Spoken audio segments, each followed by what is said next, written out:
আসসালামু আলাইকুম। আজকে সকালবেলা ঘুমে থেকে উঠে যাচ্ছি ভাস্কো মার্কেটে।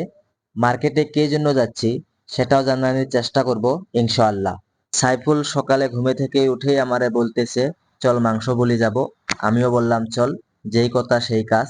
এদিকে রুমতে যারা আছে তাদেরকে বললাম তোরা আদা রসুন রেডি কর, আমরা মাংস নিতে যাচ্ছি। গোয়াতে বর্তমান বৃষ্টির সিজন, আর এখানে বৃষ্টি পড়া স্টার্ট হলে 2-3 মাস রেগুলার পড়তেই থাকে, যেটা আমাদের ভাষায় সাতুয়া বলি কই। এদিকে কিছু দূর আসার পরেই আমরা পেয়ে গেলাম ডাবল এম এয়ারপোর্ট। এয়ারপোর্টটা দেখতে ছোট কিন্তু ভিতরে অনেক সুন্দর।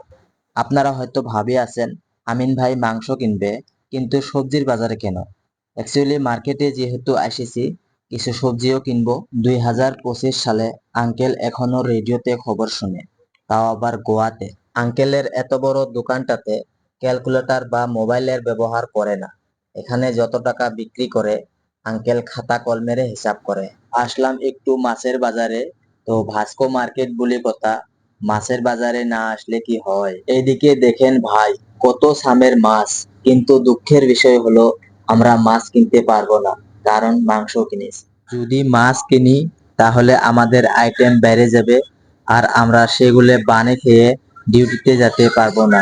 গতিকে আমরা মাংস নিয়েই বাড়ির দিকে রওনা হলাম। তো গাইস, আজকের ভিডিওটা এই পর্যন্তই। যদি আপনারা প্রবাসী ভাইদেরকে ভালোবাসে থাকেন তাহলে আমাদের ভিডিওটাকে একটা শেয়ার মারি দিবেন।